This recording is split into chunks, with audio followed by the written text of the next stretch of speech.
Wabarakatuh.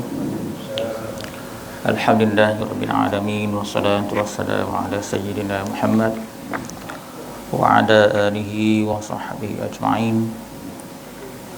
Subhanaka la ilma lana illa ma 'allamtana innaka antal alimul hakim. Rabbi shrah li sadri wa yassir li amri wahlul 'uqdatam min lisani yafqahu qawli.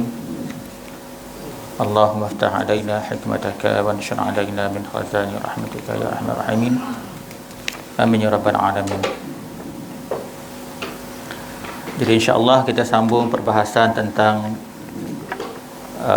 bab anggota anggota fizikal kita yang kelima, iaitu kemaluan. Jadi pada kuliah yang lepas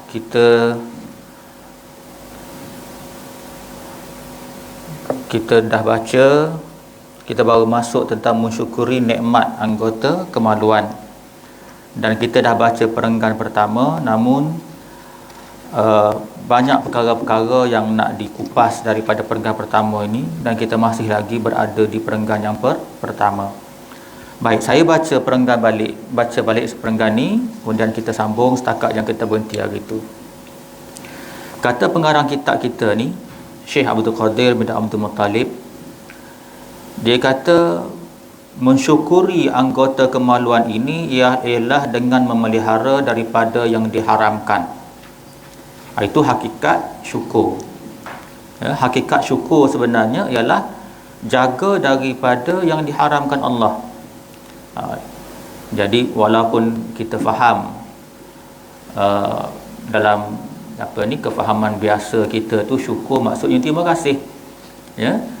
Betul lah, kita ucap terima kasih kepada Allah Subhanahu Wa Taala ke atas segala nikmat yang dia bagi kepada kita, termasuklah nikmat kemaluan kita tu. Namun hakikat dia yang sebenar-benar syukur ialah menjaga daripada yang diharamkan. Ucap terima kasih tu betul, tapi tidaklah memadai ucap terima kasih tapi kalau seseorang itu melanggar yang diharamkan Allah. Maka pengarang kitab kita ni sebut benda yang diharamkan Allah supaya kita tinggal. Lalu bila kita tinggal, ketika itu lahirlah hakikat syukur pada diri kita. Iaitulah yang pertama dia sebut zina. Zina kena tinggal, yang diharamkan Allah. Kemudian dia sebut yang keduanya liwat. Liwat maksudnya dengan cara belakang. Dan mengeluarkan mani selain daripada dengan tangan isterinya dan jari isterinya. Maknanya mengeluarkan mani dengan tangan sendiri berdasarkan kepada huraian Syekh Abdul Qadir jatuh pada hukum haram. Nanti kita akan lihat huraiannya pada masa akan datang. Dan memelihara daripada yang syubhah seperti jima atau pernikahan yang batal, jika ia bertaklid kepada pihak yang berkata dengan sah nikah itu dan jika tiada nescaya ia haram. Dan yang keempat dikatakan di sini pernikahan yang batil. Maknanya dengan bertaklid dengan mazhab lain yang boleh melanggar rukun nikah yang memang sedia kita faham dalam mazhab Syafi'i. Contohnya tak perlu ada saksi ke, ataupun tak perlu ada wali ke. Tapi menurut Ahli Sunnah wal Jamaah, nikah dia tu kira batal, dia mesti ada wali.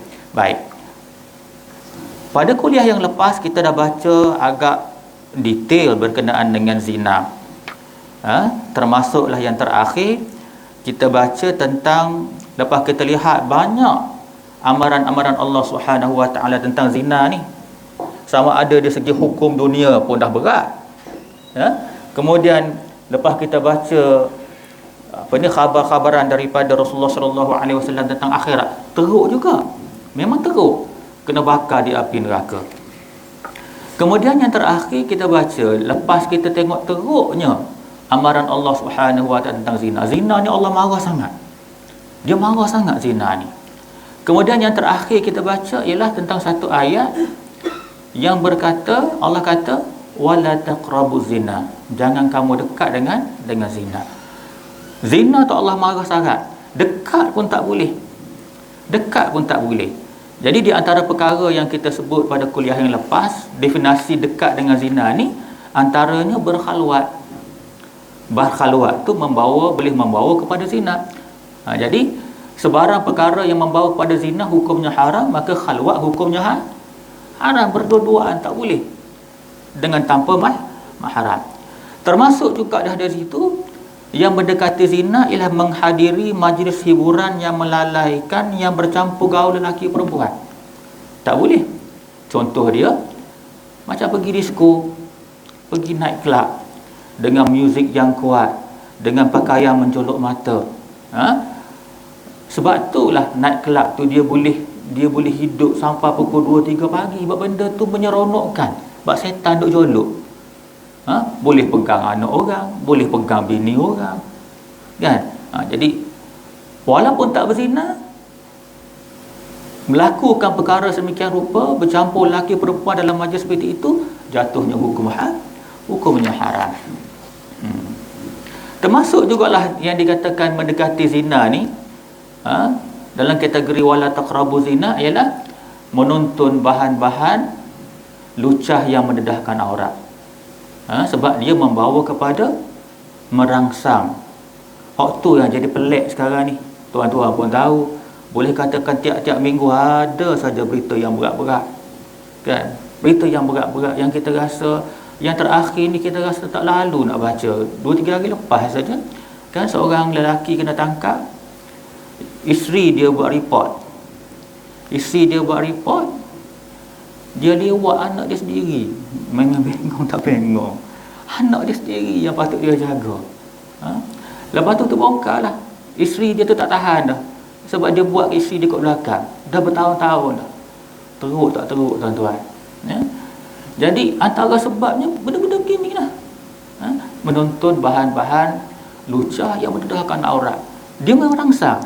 Sebab memang sifat lelaki suka pada perempuan. Allah dah bagi tahu benda tu memang fitrah. Cumanya tugas kita ialah mengarahkan kepada yang syarak benar. Macam mana? Kahwin. Tak cukup 1-2. Bukan nak suruh kahwin 2, tidak. Tapi setengah-setengah orang dah tak cukup 1. Tak boleh juga. Kahwin 2, kan? Tapi yang teruk sekarang ni, dia suka budak lelaki. Tu pelik sungguh. Budak lelaki, anak-anak 7 tahun, 6 tahun, 8 tahun. Sekarang ni kita nak hantar anak-anak sekolah jauh-jauh pun kita rasa takut, kan? Walaupun anak lelaki. Berat tak berat sekarang ni? Antara masa punca dia benda ni. Sepatutnya kerajaan dah boleh sekat ban betul. Gunalah kaedah macam mana pun sekat, jangan bagi masuk. Sebab ada setengah-setengah negara dia boleh buat. Kalau negara lain boleh buat, takkan kita tak boleh buat? Tak salah saya, Pakistan memang tak boleh masuk. Maknanya dia punya screening tu, semua benda-benda lucah dia tak boleh masuk. Jadi kalau Pakistan boleh buat, kenapa kita tak boleh buat? Contohnya, kan? Memang benda teruk. Dan yang keempat di antara yang membawa kepada zina, kalau tak tengok pun, membaca atau mendengar bahan-bahan lucah pun jatuh kepada haram. Sebab dia mendekati zina. Baik, tu di antara benda yang kita telah sebut pada kuliah yang lepas. Ada satu hadis yang saya tertinggal nak baca, tuan-tuan. Hadis ni sangat menarik, yang saya rasa perlu kita tengok sama-sama. Banyak dah hadis-hadis kita baca tentang zina tu, tapi hadis yang terakhir ni saya rasa saya nak baca juga, ya. Okey, hadis ni yang diriwayatkan oleh Imam Bukhari, hadis sahih. Ya, hadis sahih. Dia membincangkan tentang dosa yang paling besar. Zina tu kita tahulah dosa besar, kan? Tapi dia membincangkan bentuk zina yang lebih besar daripada zina lain. Ada. Okey. Hadis ini diriwayatkan oleh Bukhari daripada Abdullah bin Mas'ud. Kata Abdullah bin Mas'ud, saya baca ringkas. Aku bertanya kepada Nabi SAW, "Wahai Rasulullah, dosa apakah yang paling besar di sisi Allah?" Maka baginda menjawab, "Bila engkau menyemutukan Allah, padahal dialah yang menciptakan kamu." Ini cerita dia Abdullah bin Mas'ud. Tanya Rasulullah, dosa apakah yang paling besar? Jadi Rasulullah kata yang paling besar ialah syirik kepada Allah. Memanglah syirik ini memang tak ada can masuk syurga lah. Tak ada can masuk syurga kecuali dia sempat bertaubat.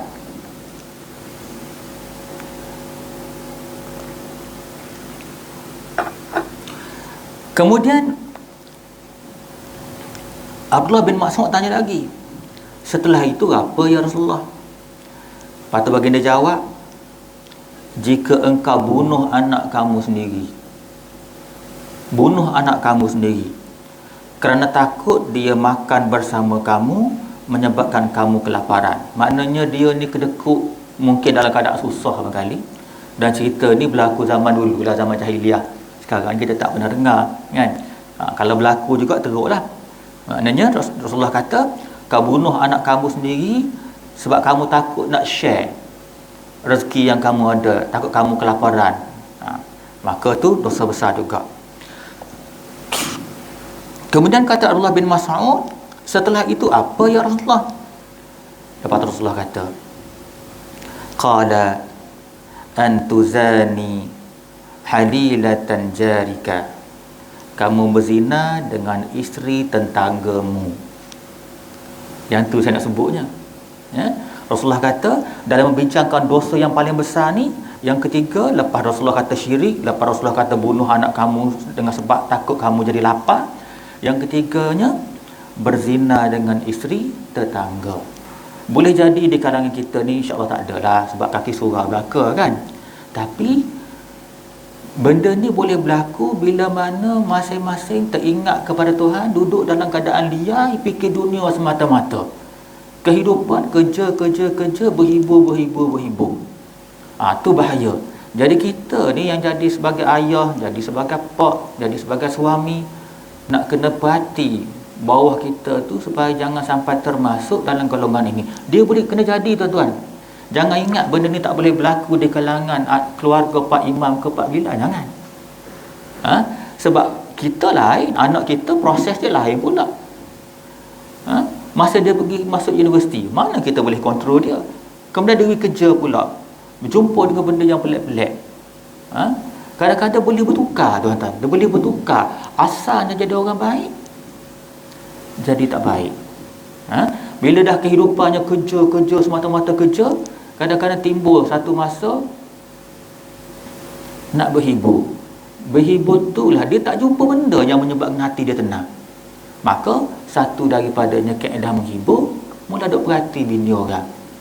Ada jenis gitu. Dan lebih teruk lagi tuan-tuan, kadang-kadang ada yang berlaku suka sama suka. Wala'iyazubillahi min zalik. Teruk sangat. Baik, sekarang kita masuk kepada perbincangan seterusnya. Juga hari itu kita dah baca berkenaan dengan liwat.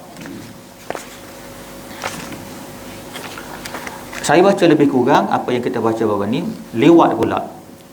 Berkata Imam Az-Zahabi dalam Al-Quran, diceritakan Allah Subhanahu wa taala telah membinasakan mereka, yakni kaum Lut, kerana perbuatan mereka. Baik, lepas ni kita akan baca surah khas yang menceritakan tentang kaum Nabi Lut, dan kita lihat bagaimana sepatutnya orang sekarang ni kena baca berulang-ulang surah ni, ayat ni, supaya mengambil iktibar.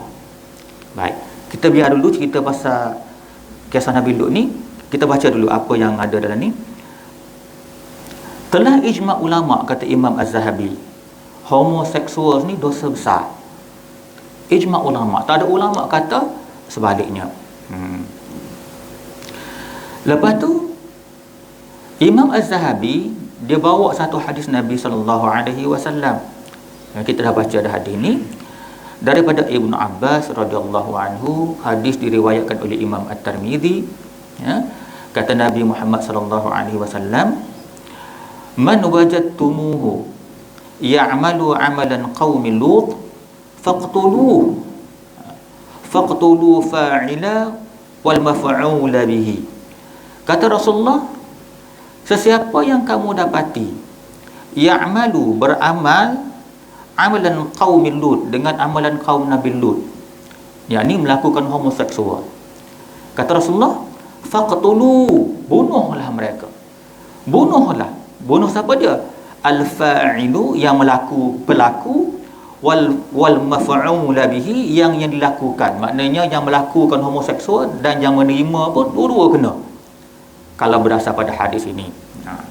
Jadi hadis ini kedudukan dia ulama khilaf di antara sahih dan hasan. Mana hadis kuat jugalah, ya. Jadi berdasar pada hadis ini kata Imam Az-Zahabi, homoseksual ni dosa besar. Sebab hukumnya bunuh. Hukumnya bunuh. Baik. Di sudut huraian dia nya, saya petik huraian daripada Syekh Al-Marbawi. Dia kata zahir hadis ini menjelaskan hukum bunuh kepada keduanya yang melakukan homoseksual, ya. Baik. Kata Al-Marbawi lagi, di sudut hukum, mana bila berlaku hukum yang betul-betul tu berlaku khilaf di kalangan ulama. Cuma yang saya nak sebut ni yang mazhab Syafi'i saja. Dalam mazhab Syafi'i, pelakunya dihukum seperti hukum zina, iaitu rotan dan dibuang daerah setahun kepada yang belum berkahwin. Pada yang telah berkahwin dihukumkan rejam sampai mati. Baik. Disebut lagi oleh Al-Marbawi,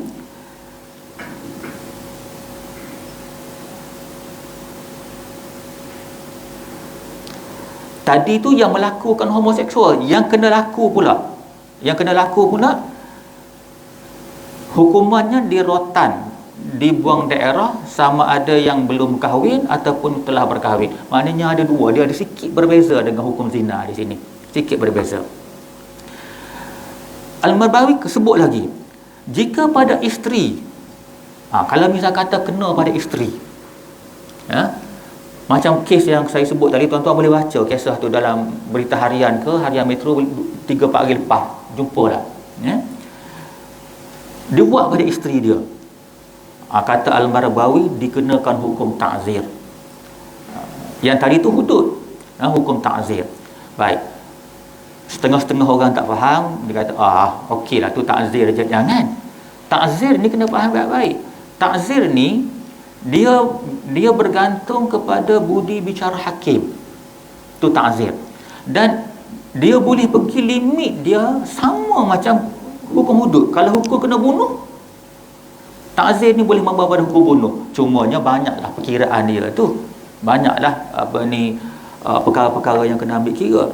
Saya sebut macam ni sebab saya refer nota pengajian saya dulu, ya, tentang hukum ta'zir ni. Kebetulan hukum tu merujuk pada kes liwat, ya.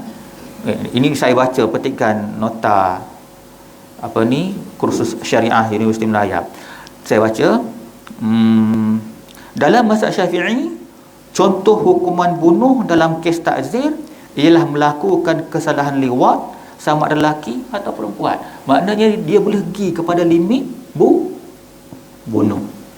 Jadi mana jangan sedap hati, ta'zir jangan.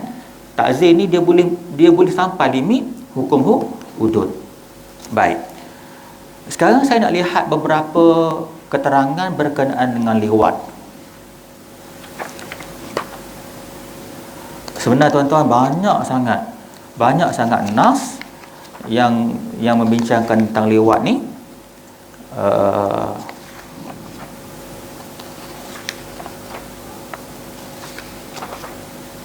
Baik.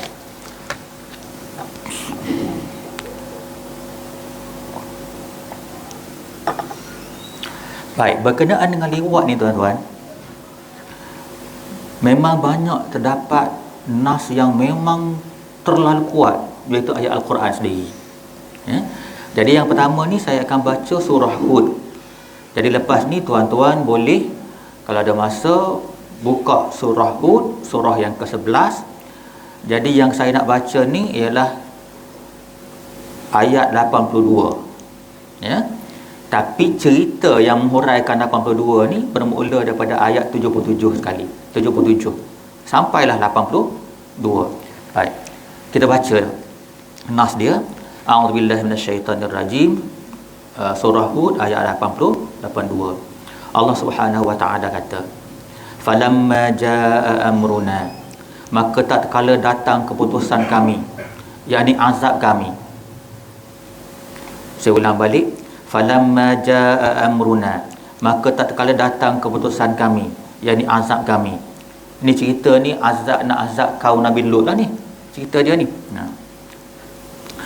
Ayat dia bersambung, ja'alna 'aliyaha safilaha, ja'alna 'aliyaha safilaha, kami jadikan bahagian atasnya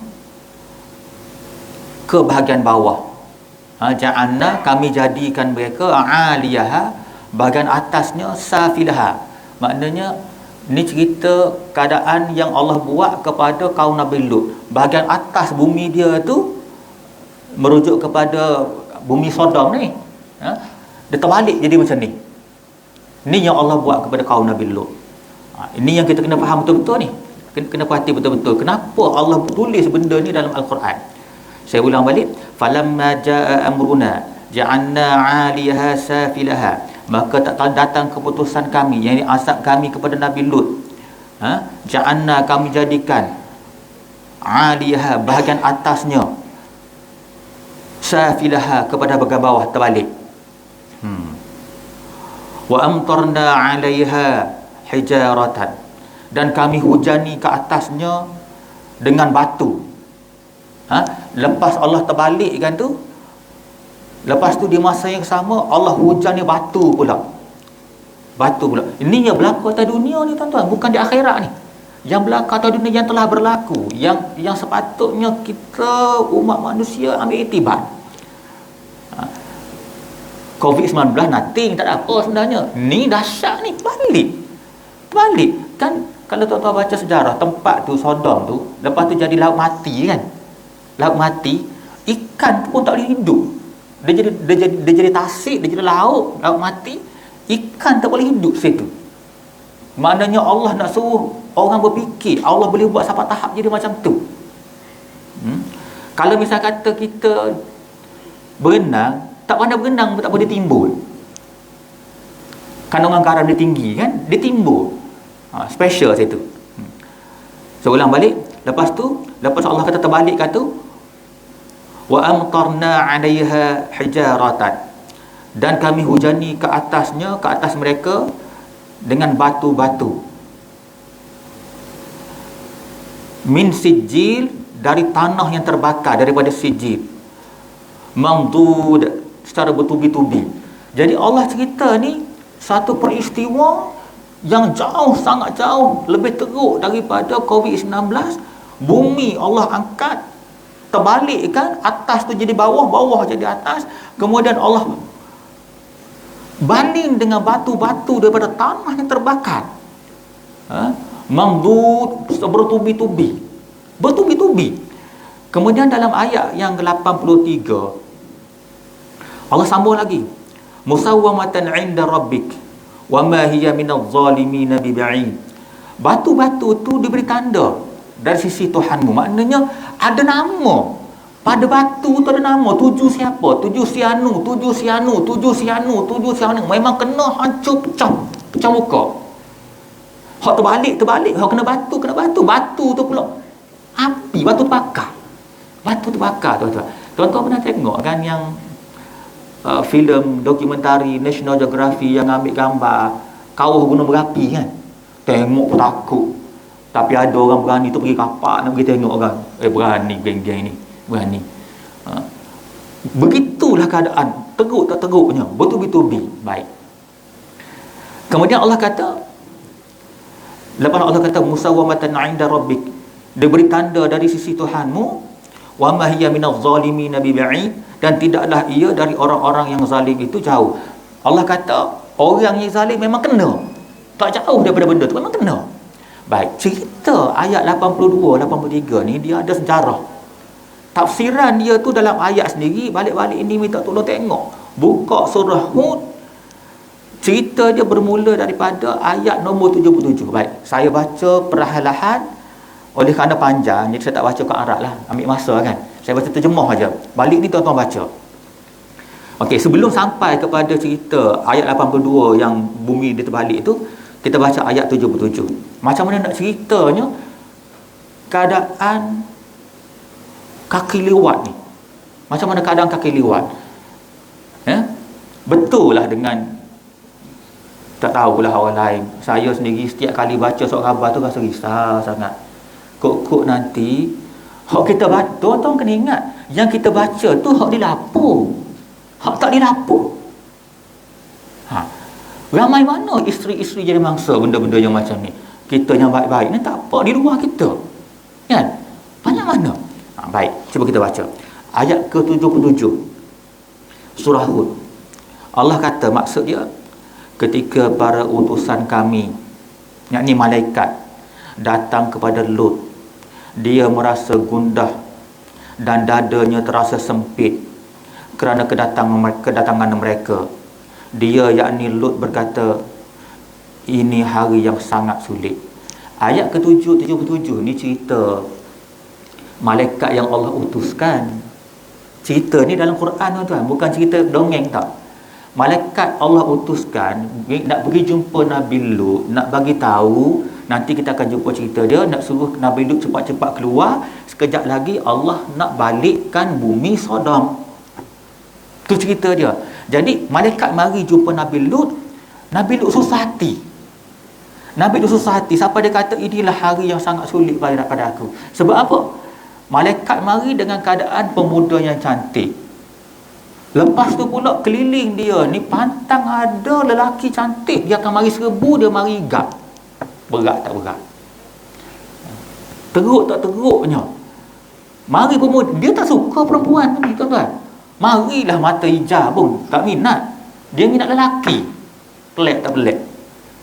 Jadi bila mari malaikat yang berupa pemuda tadi, susah hati Nabi Lut. Sampai dia kata ini hari yang sangat sulit. Sebab dia tahu sekejap lagi ada orang mari cari. Ayat 78. Kaumnya bergegas datang menemuinya. Mari selalu. Masuk malaikat jumpa Nabi Lut, mari selalu geng tu nak ambil dua orang ni, nak kerjakan dua orang. Mangkuk ayun tu geng-geng ni. Kaumnya bergegas datang menemuinya. Sejak dahulu mereka selalu melakukan perbuatan-perbuatan keji. Allah cerita. Geng-geng ni dari dulu lagi. Asal jumpa lelaki dia suka. Pelik sungguh. Sekarang ni lagi pelik, tuan-tuan. Budak-budak nyanyo sungguh. Nyanyo. Memang kerja gila. Kerja gila. Maknanya, jangan main-main. Jangan sampai Allah marah. Takut Malaysia terbalik jadi macam Sodom. Benda ni jangan underestimate kekuatan Allah Subhanahu Wa Taala. Allah akan buat.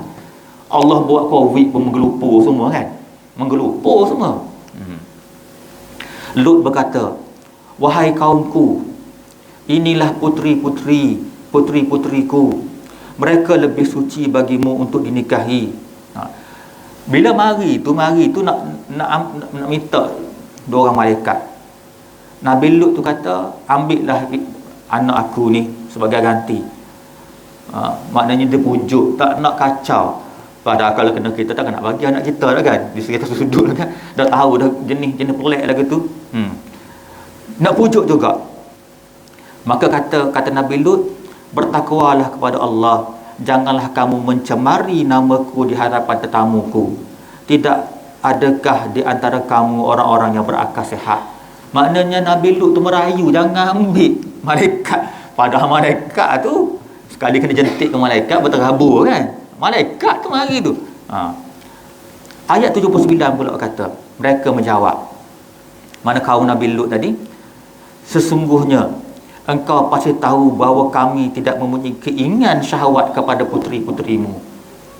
Dia declare, dia tak minat kepada perempuan. Dan engkau tentu mengetahui apa yang sebenarnya kami inginkan. Dan dalam ayat 80, dia Lut berkata, sekiranya aku mempunyai kekuatan untuk menghalang perbuatanmu, atau aku dapat berlindung dengan kerabat yang kuat, tentu aku lakukan. Maknanya serba salah lah Nabi Lut. Serba salah. Ni ramai, bukan seorang ni. Kalau baca dalam kitab tafsir yang lain, keliling berpuluh keliling Nabi Lut. Lepas tu ada malaikat dua orang nak ambil malaikat tu lagi. Berpuluh. Kemudian dalam ayat 81, mereka para malaikat berkata, lepas tu malaikat membersuara, wahai Lut, sesungguhnya kami adalah para utusan Tuhanmu. Mereka tidak akan dapat mengganggumu kerana mereka akan dibinasakan. Kita takut benda ni tuan-tuan. Takut. Tiba-tiba di kalangan kita ni malaikat mari dah. Malaikat mari dah duk perhati. Hak tu kena lewat, hak ni kena lewat, anak orang tu kena, anak orang ni kena. Lepas tu pula, ya Allah, hak sedih kenapa dia tuan-tuan? Telah mula melibatkan di kalangan ahli agama. Walaupun tidak salah lagi, fitnah tu kena dah. Memang di segi hukum Islam, seseorang itu tidak dikatakan bersalah selagi belum terbukti bersalah. Tuan-tuan kena pegang betul-betul ni, agama aja ni. Seseorang itu tidak bersalah selagi belum dibuktikan bersalah. Cuma sekarang ni lain macam. Sekarang ni sosial media yang menghakim. Tak betul tu. Nak teruskan lah, tapi Allah tak redha. Tu sudut lain pula yang Allah tak redha. Tadi cerita apa ni tentang fitnah, liwat hak teruk ni. Hak tadi media sosial bab lain pula.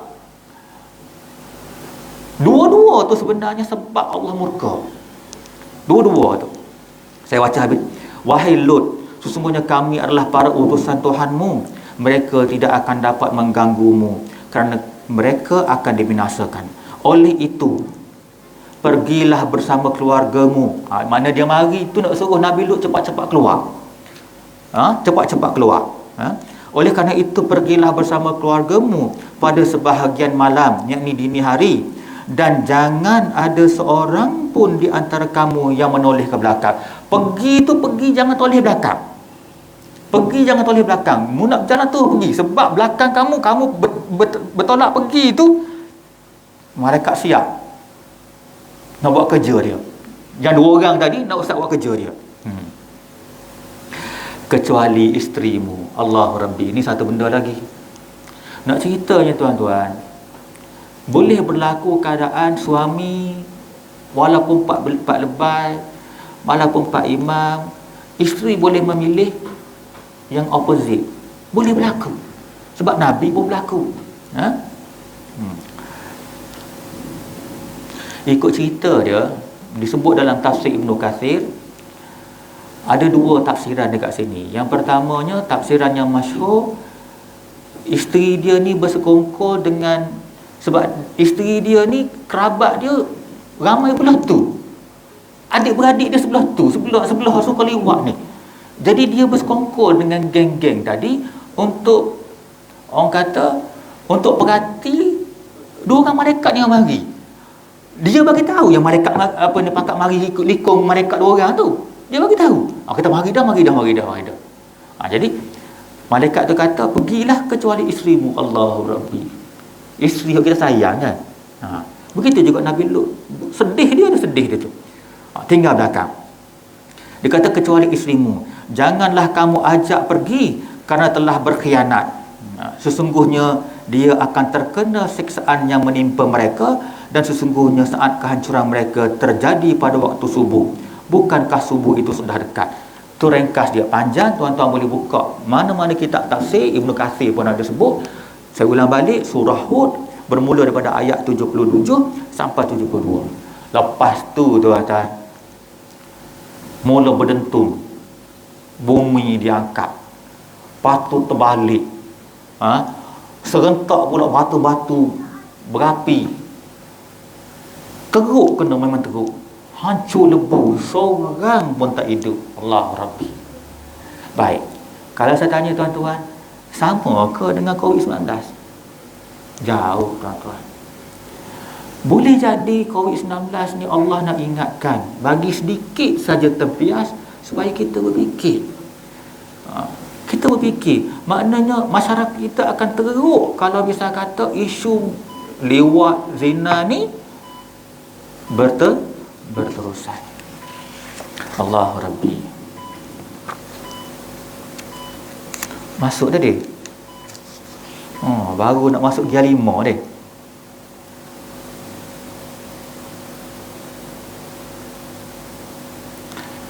Tu satu ayat. Satu lagi ayat. Saya sebut benda ni reka-reka, kemudian kita berhenti nak masuk isyak dah. Tadi surah Hud ayat 87 sampai 82. Lagi satu surah yang ke-26, surah Asy-Syu'ara.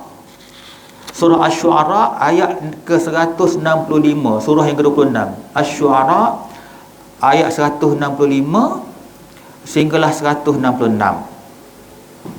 Kita baca sikit lebih kurang, kemudian kita berhenti, kita sambung pada akan datang insya-Allah. Sebab ada lagi maklumat-maklumat penting yang ada di sini. Dalam ayat Asy-Syu'ara ni Allah Subhanahu wa taala sebut ata'tuna dzukrana minal alamin.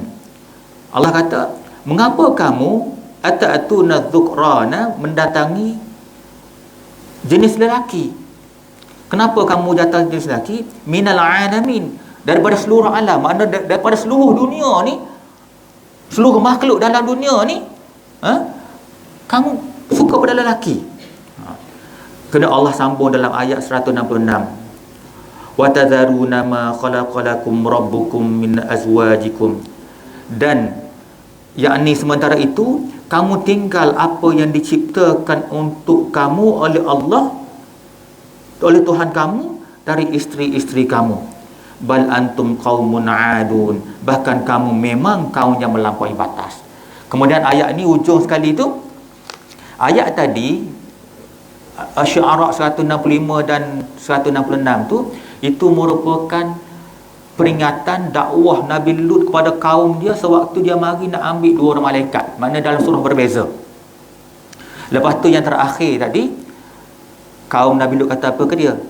Dia kata, sesungguhnya jika tidak kamu berhenti melarang kami, wahai Lut, kamu akan menjadi orang yang diusir. Nak usir pula. Memang teruk ujian Nabi Lut. Jadi insya-Allah taala saya rasa memadailah setakat ni. Kita akan sambung dalam beberapa nas-nas yang lain berkenaan dengan liwat, ya. Termasuk yang kita tak sentuh lagi di sini, lesbian, perempuan dengan perempuan pun ada juga cerita dekat sini. Oleh kerana masa dah ni dah isyak, kita berhenti sini. Cuma kesimpulannya tuan-tuan, memang betul lah, sampai masa kita baca bab-bab seperti ini, nampak teruknya berlaku di kalangan kita tentang hal-hal seumpama ini, dan kita bimbang. Kalau tak ada orang bagi amaran, benda tak akan berterusan, dan akhir sekali Allah tunggu bala. Jangan kita ingat Tasik Kusuma ni kukuh sangat. Jangan. Bila Allah mari tuan-tuan, setakat rumah batu Tasik Kusuma ni tak ada benda. Dia macam kepuk macam ni. Keruk habis semua sekali.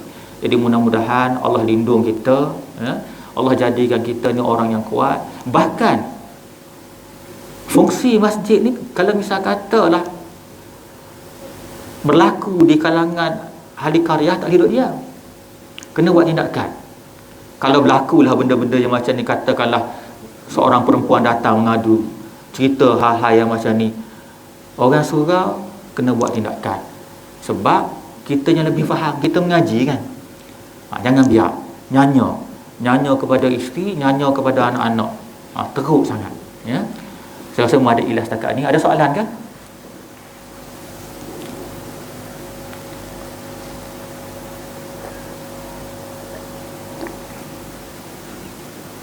Jadi mudah-mudahan Allah pilih kita ni jadi hamba dia yang takut, hamba yang dengar kata, hamba yang faham bila Allah bagi amaran. Aqulu qawli hadza wa astaghfirullahal azim li wa lakum. Wassalamualaikum warahmatullahi wabarakatuh.